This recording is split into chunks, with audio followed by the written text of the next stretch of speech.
Well, I'm the son, Ron, and I'm going to propose a toast, but I'm going to read it because I think it's the only way I can get through it.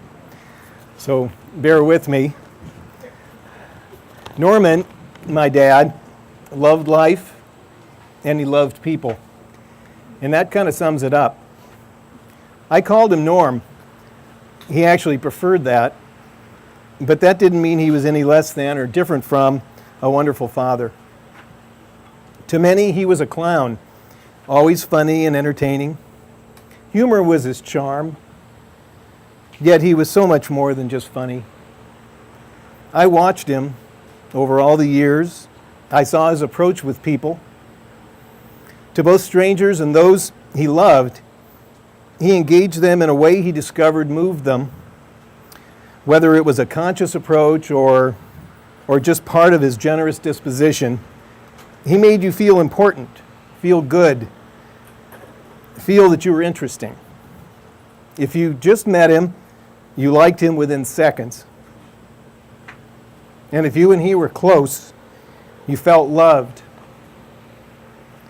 His intelligence and logic were readily apparent, but he was totally disarming and never intimidating.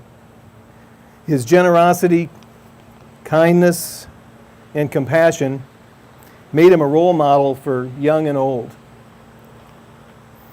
Over the past few years, I watched as his health declined, and I was terrified.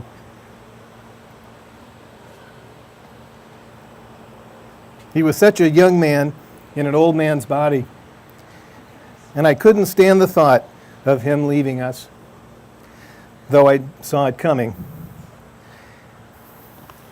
And then he was gone. True to his nature, he was as thoughtful and considerate in his departure as he was in life. When it was his time, we were at his side here at the house as he went gracefully to sleep. But Norm was adamant about not wanting people to mourn his passing in a traditional way, and here I am being melancholy. So forgive me, please. It's beyond me to comply completely with his wishes, but I'd rather focus on the meaning of Norm's life and hopefully to encourage us all to remember, emulate, and share his legacy. I know if we can keep his approach to life alive in any way possible, we have helped make this world a better place. So how do you define his approach? Love life and love people.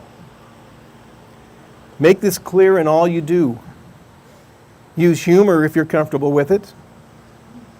Let others know you're interested in them. Don't take yourself too seriously. And love others with no strings attached.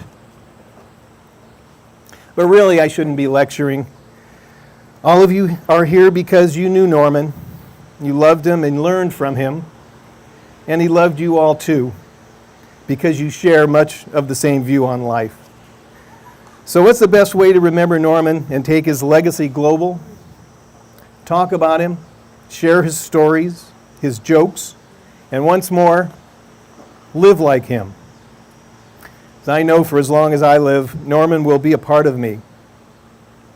And he will be for all of you too, I'm sure. So I lift my glass, if I can find it, to my father.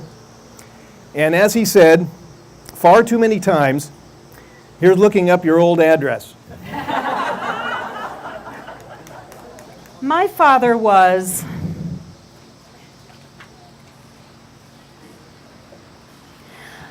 I never allowed myself to imagine using those words together. My father was. It was always easier for me to imagine my own death than life without Norman Crasilneck. But here I am, and there he is. As he used to say, everybody's got to be somewhere. So, Dad, Where are you? I asked that question just about 15 minutes after he died.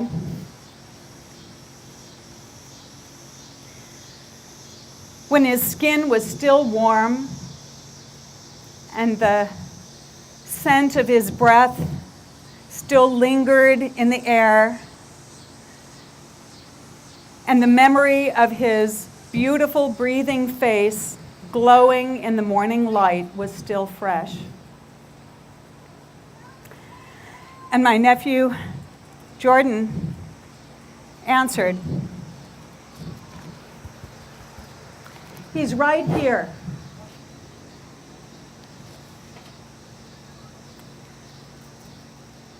My dad, Norman Crasilneck, is right here, and he's right here, and he's right here.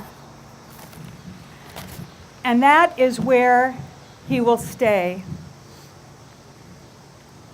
He said to us right before he died, "Don't forget me." How could anyone forget Norman Crasilneck? Unforgettable, that's what you are. If I were Norman, I would sing that song much better, but he was always ready to break into song. How could anyone forget Norman Crasilneck? Everybody knew he was a jokester. He could make anyone laugh. He was so generous, and not only with his jokes and making people laugh, but he would give you literally the shirt off your back. He was also very courageous. He liked to flash, right? But I don't know, a lot of you may not know how courageous he was. In 2004, he was driving down Wydown Boulevard with Judy and a friend, and he saw a woman who had been knocked over, and there was a man on top of her. And he pulled the car over, and he ran up, and he said, "Get off of her." And the guy ran away. There was a really wonderful article written about it in the paper. My dad was very humble. He also, during the last month of his life, and I was privileged to be able to spend most of that time with him, displayed just remarkable courage. He suffered a lot of pain and some indignities. But he continued to make the doctors and the nurses and the techs and all of us laugh. And there's this book of Normanisms in here that Judy referred to. And we kept track of every joke that he made in the last month of his life. And it was just remarkable that he was able to stay so positive throughout this amazing, difficult time of loss for him. So I want to raise a glass to Norman Crasilneck, to my dad, one of the greatest men who ever was. But he will always be my dad, my hero, my hope, and he will always be in each one of you.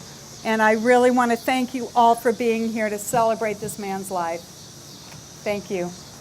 L'chaim.